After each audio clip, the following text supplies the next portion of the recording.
Today on Ag News Daily. Tiling truly helps you manage your soil health better. You're using that soil as a natural filtration device and a sponge. So those nutrients are filtering all the way through your soil before hitting the tile and then continuing down to the outlet. Well, welcome back to the weekly edition of the Ag News Daily Show. And look who's back. I'm back, matching my twin with our vests. I need mine to be a little bit fuzzier. So you got your Christmas tree up yet? Of course. When did you put yours up? We did ours Saturday. We went and cut it down, and it was almost too big for the living room. So you're team real tree. I'm team fake tree. We put ours up the week before. Oh, wait, you're right. The Saturday after Thanksgiving. Well, I could have guessed that. We did see some snow falling across the Midwest and Great Lakes region.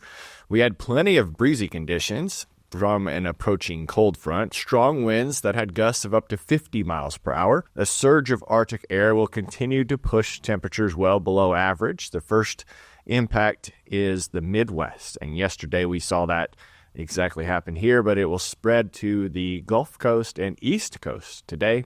When we look ahead, temperatures will rebound over the weekend, and however, the new weather system is expected to bring some scattered showers from Sunday through Tuesday. While this may carry a temporary temperature drop, it won't be as sharp as our recent cold spells, Delaney. Rain and snow associated with the system could be heavy, offering some relief again to those drought-affected areas. So good to see a mix of weather, and it finally feels like winter. We just skipped from summer straight to winter. There's no fall in between. That's pretty accurate. Well, President-elect Trump's pick as Agriculture Secretary for his second term has a bit of a surprise attached to it. He officially tapped former White House advisor Brooke Rollins after several major news outlets had reported former Georgia Senator Kelly Loeffler would be the nominee. Rollins, a Texas native with a strong public policy background, served on Trump's 2016 Economic Advisory Council and helped shape the domestic policy agenda during his first term. She is currently the president and CEO of the America First Policy Institute, a conservative think tank that launched in 2021 to advance Trump's economic initiatives. A lawyer by training, Rollins has also served as acting director of the White House Domestic Policy Council in the final months of Trump's first term. She was, however, raised in a small agriculture-focused town in Texas, and Rollins has deep roots in the agricultural education and advocacy space as well. She served as a Texas FFA state officer and was part of 4-H during her youth. If confirmed, she would be the first Secretary of Agriculture to have served as an FFA state officer previously. A little fun fact. Oh, that's pretty neat. Yeah. She also graduated from Texas A&M with a bachelor's degree in agricultural development, where she served as their university's first female student body president. Earlier in her career, she worked in the Texas state government as policy director under Governor Rick Perry, managing natural resource policies essential to agriculture. So really quite a bit of agriculture background there with Rollins. In a statement on Truth Social, President-elect Trump praised Rollins, saying that, quote, her commitment to support the American farmer, defense of American food self-sufficiency, and the restoration of agriculture-dependent American small towns is second to none. Other nominees throughout the last couple of months included quite a few different folks, including the North Dakota Governor Doug Burgum to be the Interior Secretary. If confirmed, Burgum will oversee areas like the Bureau of Land Management and the National Park Service. We also saw President Trump has tapped, of course, Robert F. Kennedy to lead the Department of Health and Human Services. In that role, he will oversee the FDA, CDC, and the National Institute of Health. So just a couple of those top picks there, Tanner, but glad we got a little more background on Rollins because I was having some questions maybe before we knew all of that extra background provided. I'm just waiting for you to get your text with your cabinet installment. Can't wait. During this lame duck session, though, some lawmakers are advocating for new provisions that would help provide support to all farmers, even those who are not directly affected by a natural disaster. Farm Policy News says while many farmers aren't hit by disasters like hurricanes and wildfires, they still experience significant price decreases for their commodities this year. I think a lot of our listeners can reflect on that statement. Congress also has another potential shutdown looming, and it is said to be looking at another short-term extension that would put most major funding decisions into the fiscal year 2025 for the new Congress and President-elect Donald Trump to deal with. Some of the House Republican leadership plans to attach a one-year extension to the Farm Bill to keep the continuing resolution and government funded. Reports are also saying that there is a chance that they will add the Farm Bill to an annual defense authorization bill, which is also a must-pass package to handle this month, but most are leaning toward the continuing resolution. It's interesting to see how it could tie in to a couple other must-pass obligations. Retiring Senate Ag Chair Debbie Stabenow offered a last-minute farm bill that Republicans and key farm groups saw as too little, too late. Another one-year extension of the 2018 law is now expected, with the seating of the new Congress probably pushing serious action on the new farm bill into the spring or later of 2025. So no immediate good news there, Delaney. No, doesn't sound like it. In some other policy-related news, on December 3rd, the House Committee on Transportation and Infrastructure, the Senate Committee on the Environment and Public Works, and the EPA ranking member, Shelley Moore, announced a new agreement, the Thomas R. Carper Water Resources Development Act of 2024. Say that again I 2 know. times fast. We're going to call it WRDA, is the acronym. A Water Resource Development Act, or WRDA, is passed every 2 years and is authorizes funding and improvements for the maintenance of our nation's inland waterways, ports, and flood and storm protection. One of the features of this new legislation is the cost structure. Currently, 65% of the funding comes from the federal government, while 35% comes from Inland Waterways Trust Fund. The proposed 2024 Act will change the cost share to 75-25%. And according to Mike Steenhoek with the Soy Transportation Coalition, this change will likely result in more inland waterway projects completed more quickly, which should enable additional priority projects to proceed. Not something you hear often in government. Faster. That's right. Projects. But this legislation now proceeds to the full House of Representatives and the Senate floor for final approval, but it does sound like largely there's been bipartisan support on this. There has been, and we've also seen a lot of other takeaways coming from this year's elections.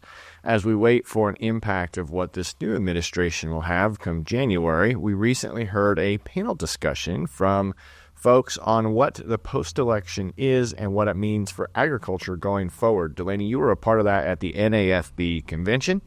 So let's take a listen to what the difference could be from 2016 presidential-elect Donald Trump to now the presidential campaign that ends here in 2024. Sam Kiefer, Vice President of Public Policy at the American Farm Bureau Federation, explains his answer right now. The big difference between now and 25 and 2017 was 2017 the rhetoric on the 2016 the rhetoric on the campaign trail was about deregulation, and what we heard in 24, we heard some of that, but as we head into 25, the remnants of the 24 campaign also talked about the food and health stuff. Also, there was a whole lot more talk about tariffs than there was in 16, a whole lot more talk about border than there was in 2016. So deregulation, yes. Economy is going to be number one, but there's going to be also some of these other things that are likely pressing up. John Newton, which many folks may recognize the name, formerly with American Farm Bureau Federation, is now the executive head with Terrain Ag. He also shared his comments about what drove the election was this year rural America's favorability towards President Trump, and also notes the challenging times farmers are in right now from his point of view. Now, at this point, you talk to farmers, they're not very happy with where things are today either. Net farm income's down 30% over the last 2 years. You look at the Purdue CME Ag Economy Barometer, right before the election, it was the second lowest of all time. So rural America wasn't happy. General America wasn't happy. And I think that's why you saw the results that we did with Donald Trump. Well, President-elect Donald Trump and his allies have already articulated plans for his first 100 days in office. Sam Kiefer, again with American Farm Bureau Federation, explains what he thinks is going to happen in those first 100 days. I think it'll be different from the 100 days in 2017. We're witnessing a much better organized transition, and there are policy initiatives ready to go, and they again just seem more prepared, more comfortable, and have a much clearer direction moving forward. There will be change. There will be significant change. And along with that change comes uncertainty. Some of it will be welcomed. Some of it is going to give farm advocates and farmers more work to do. But the one thing that you can observe about President Trump is that once you think you have things figured out, the dice get rolled and things change. That being said, it will the taxes is going to definitely be on the agenda. We certainly know that trade conversations will ensue, not the least of which is USMCA is up for renegotiation, was up regardless of who is going to be in office. So that's going to be something that we're going to have to contend with as well. Next up, we're going to turn our attention to some comments from Ethan Lane with the NCBA. He says there are some educational opportunities for agriculture advocates in this next coming administration and in Congress. If you look at that base of that voter group that elected Donald Trump, you have those traditional Republicans, but then you have folks that really are newcomers to that tent. They have different ideas about food. They have different ideas about where that food comes from. They aren't trustful of the science that we rely on typically in some of those areas. And I think for the people in this room, it really is the biggest takeaway from that election is what do we do with this group that elected Donald Trump and this House and Senate majority, and how do we make sure they understand what it is we do in American agriculture? Because I think it's presented us with a real challenge. Likewise, we hear from Rob LaRue, president at National Farmers Union. He says that there is hope for voters that are hearing both the challenges and successes from farmers, such as recent ballot initiatives, including a California county voters failing on a proposal to prohibit CAFOs. The fact that we had such incredible results in a couple of these ballot initiatives out there that we could not take for granted, right? If we look at the ban that was on the ballot in Denver, the Sonoma County. So we can do incredible things in getting the message out, making sure that everyone understands agriculture and what that role is. But I think we have a lot of additional work to do as the rest of this cabinet gets considered. Well, representatives and senators will be sworn in on Friday, January 3rd. President-elect Donald Trump will regain control of the White House on Inauguration Day on January 20th. So that is what we have to look forward to coming up after the first of the year. Well, after the first of the year, we may also finally hear some confirmation about the 45Z tax credit. I doubt it. I know. We got a lot of conflicting reports this week that are raising questions about whether guidance on the 45Z clean fuel production tax credit will be issued before the current administration leaves office.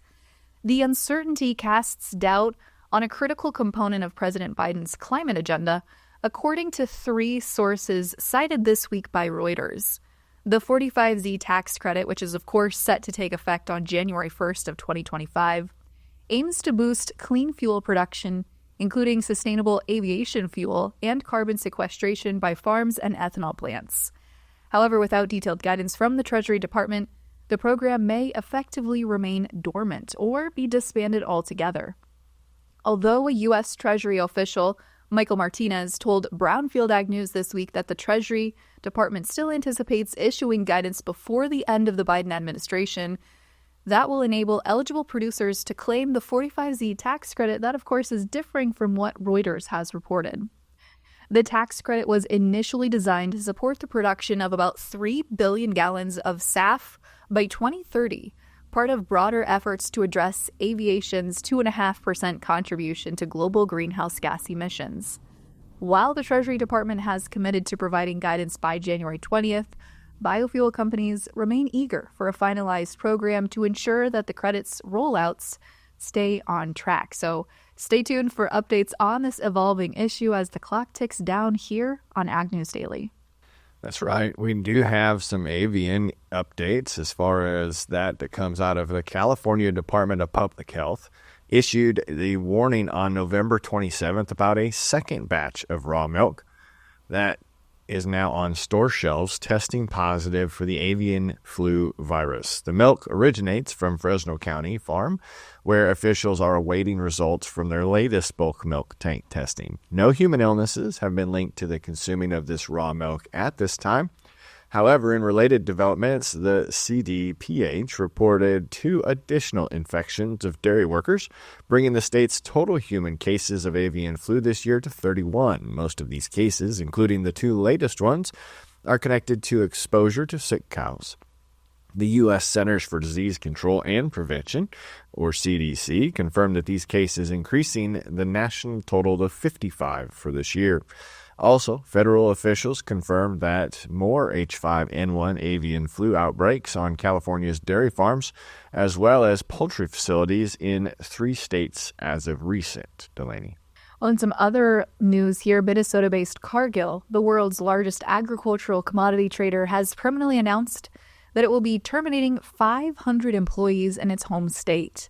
According to a company letter released by Minnesota officials earlier this week, the layoffs will begin February 5th of 2025. This move is part of a broader workforce reduction, as Cargill recently revealed plans to cut approximately 5% of their global staff. The decision comes after the company experienced a significant revenue decline in the most recent fiscal year, driven by a slump in commodity prices. Cargill employs over 160,000 people worldwide. Meanwhile, Tyson Foods has announced the closure of its meat processing plant in Emporia, Kansas, a decision that will affect over 800 workers. The facility specializes in marinated proteins and ground beef. In a letter to the state of Kansas, Tyson explains their rationale for the closure, citing efforts to, quote, increase operational efficiency. These developments reflect ongoing challenges in the agricultural and food processing sectors, as many companies navigate volatile market conditions and some shifting market demand, Tanner. So the latest headline there from our folks in the processing industry. Yeah, a lot of great headlines here with upbeat footnotes here to wrap up our broadcast today. We also saw a Texas federal court halted the implementation of a Corporate Transparency Act's beneficial ownership reporting requirements that included Americans, farmers, ranchers, and agribusinesses.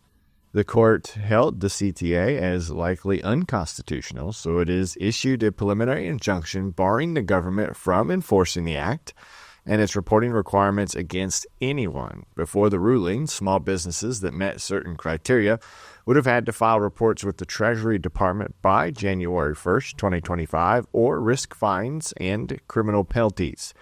That's the case also in the state of Iowa, Delaney, as we see that potentially receiving injunctions from across the U.S. The preliminary relief will remain in effect until the conclusion of legal proceedings, at which point the court may enter a permanent injunction. In the meantime, the government is expected to appeal this preliminary injunction.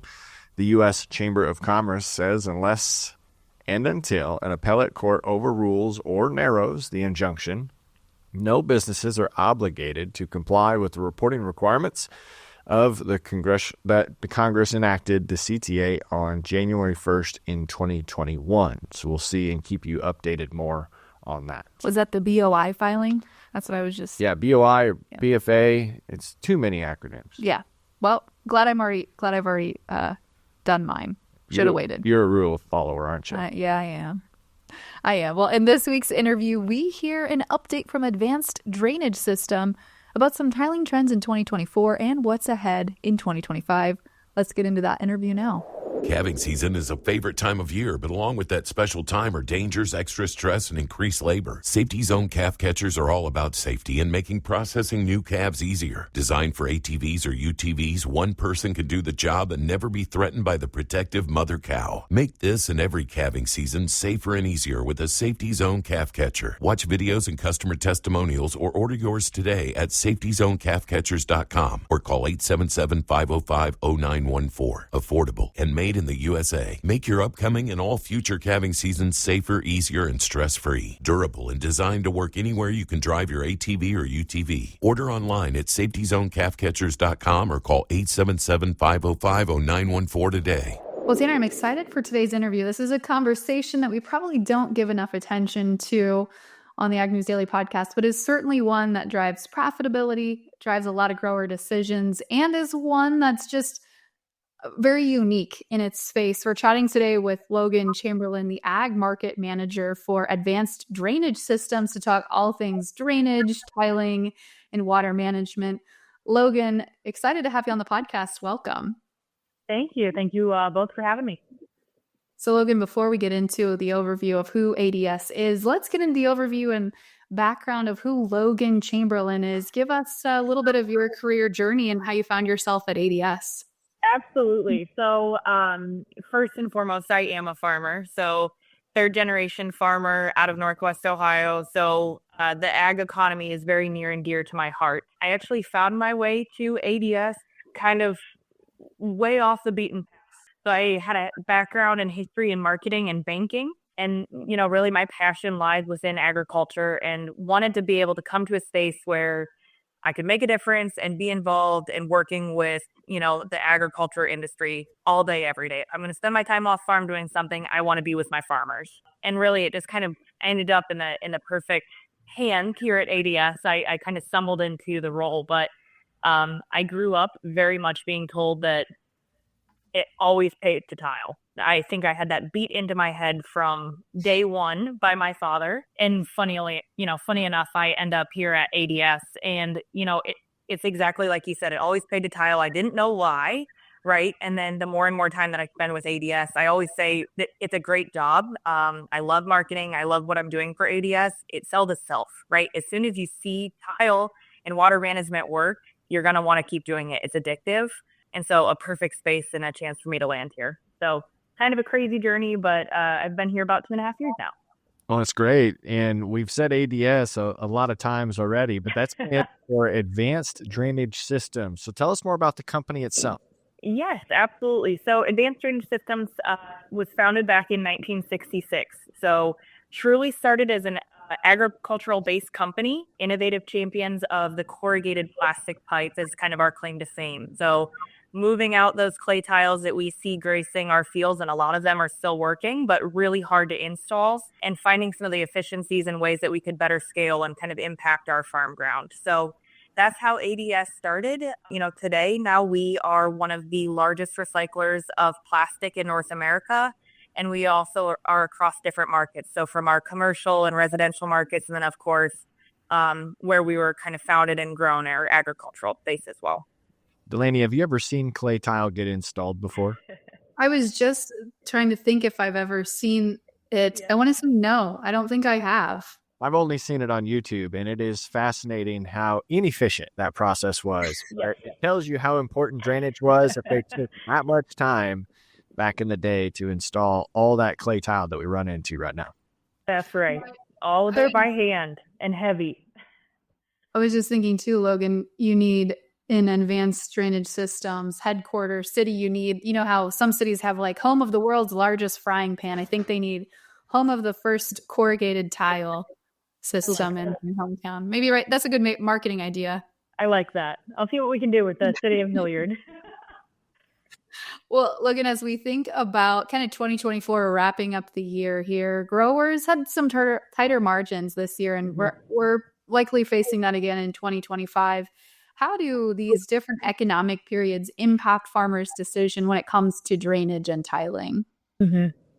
So I think the great thing is that really as folks experience, drainage and pattern systems across their fields, it, like I said, right, it's kind of a no-brainer for them when they're saying, where do I want to invest or what's going to be my best ROI? So once they kind of start and dip their toe into, let me do a pattern system on this acreage, let me see what kind of results I get. There are some guys that are paying it off. That ROI is 3 to 4 years.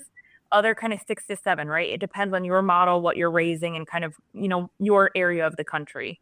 And so I think that's the biggest thing is that, right, everyone is a little bit anxious. The market is not what it had been for the last few years. And there's just a lot of things out of farmers' control, right? There's a lot of it in the past, the presidential election.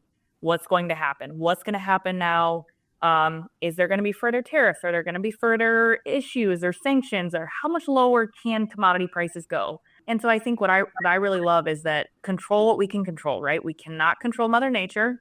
That's not going to win. Can't always control global trade, et cetera. But what we can do is control our farm and our field and our water practices on farm.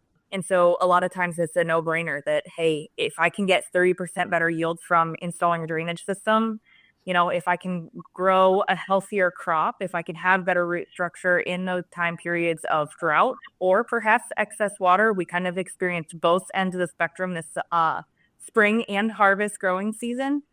Then that feels like a no-brainer for me. And I should be thinking about installing some ADF tile on my field. Yeah, I know coming from the finance background that I had, one of the easiest conversations you have is if a farmer has a strong relationship with a tile contractor, an installer, with a solid plan together and the historical data of the value that it brings, it's typically one of the easier conversations to have on a financial side of things. But I don't want to skate over one of the comments that you made in your opening about one of the largest recyclers of plastic when it comes to that process. Explain more in detail what you meant by that. Absolutely. So we, of course, use a plastic tile, right? That's what we are manufacturing in each of our plants across the country.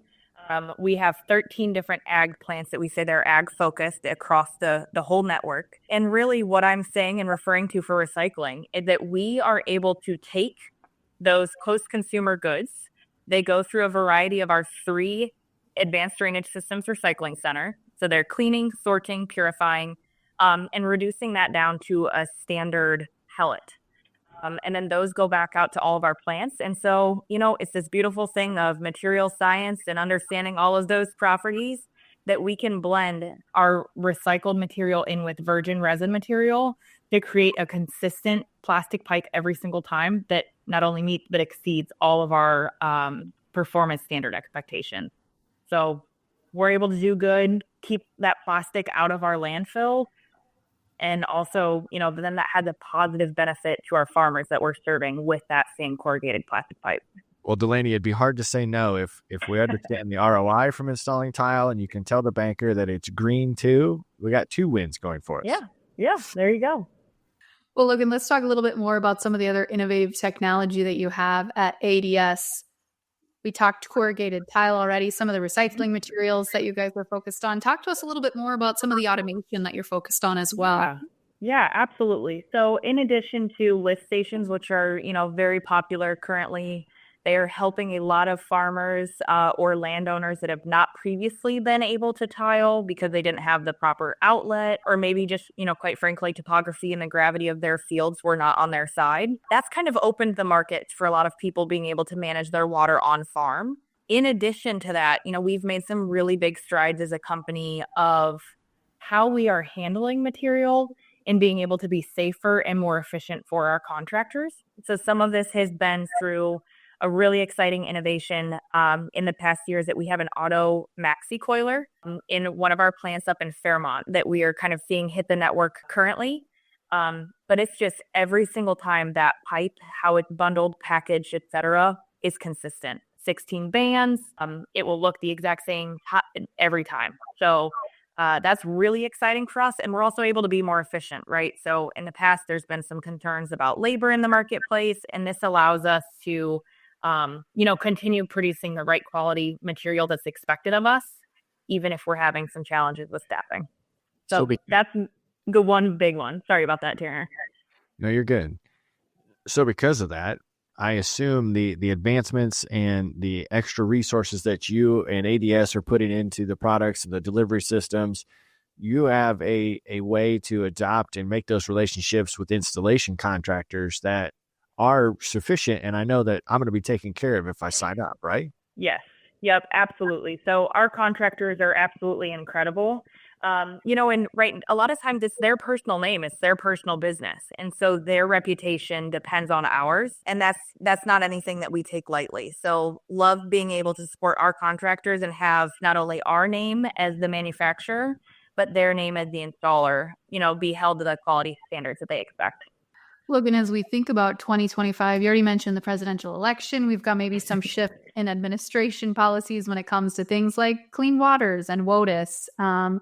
What are some of those key issues? Maybe it's outside of policy as well, but what are some of those key issues that you're going to be focused on from ADS's perspective in 2025 that our growers listening or watching should know about? That is a great question and a big question.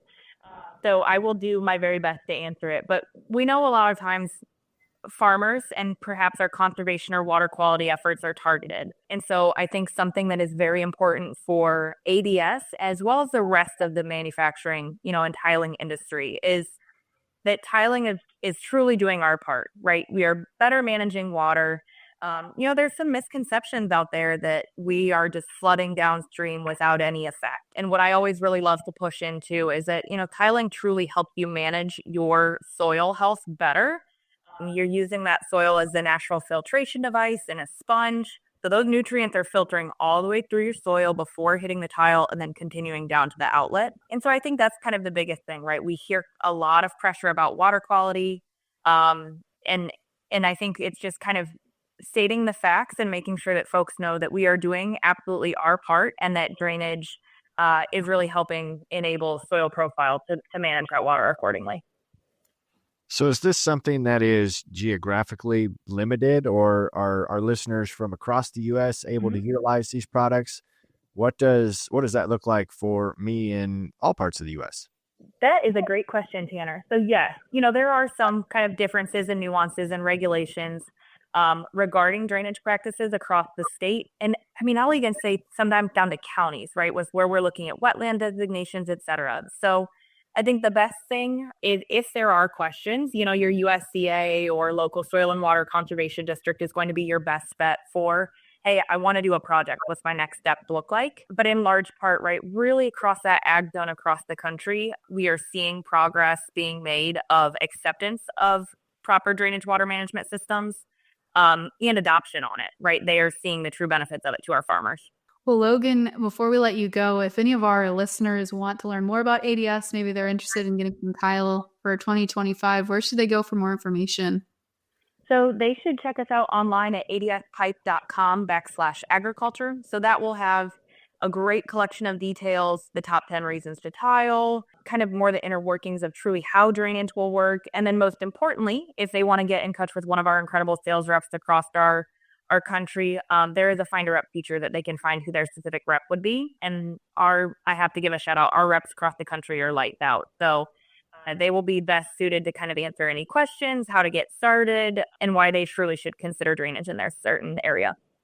Well, Delaney, I'm excited. I get to meet some of her team members out at the North American Conservation and Drainage Expo in Indianapolis, as well as it sounds like, Logan, your crew is out on the trade show circuit this winter trade show season as well.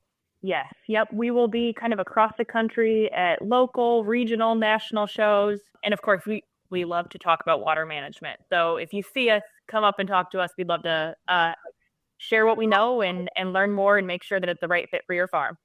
Great. Well, thank you for hanging out with us today and sharing what you know with our audience. Thank you guys for having me. She was great as a conversation and some very good information. But Delaney, what do you see happening in the markets this week?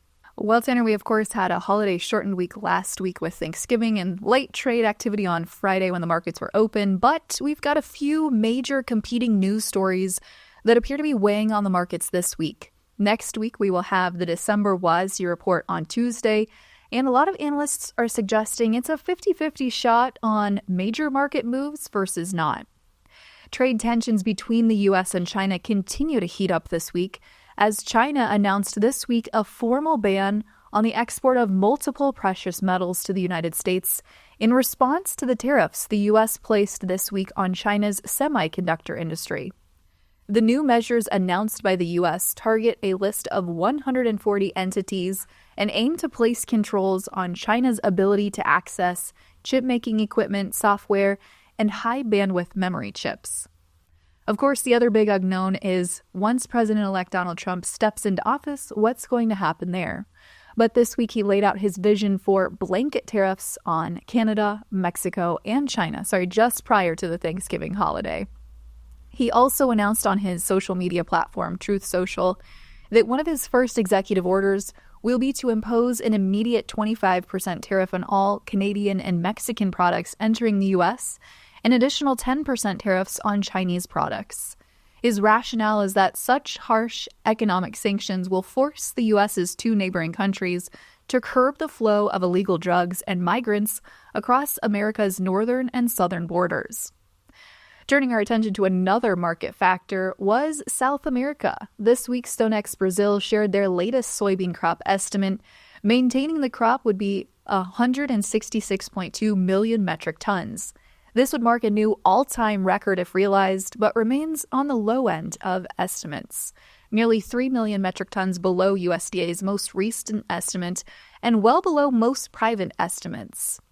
The StoneX Brazil team pegged the country's soybean planting at 92.5% complete on Friday's update, now a full 10% ahead of this time last year, and sitting at the fastest pace seen in 5 years, as conditions have shifted to be really ideal compared to their slower start.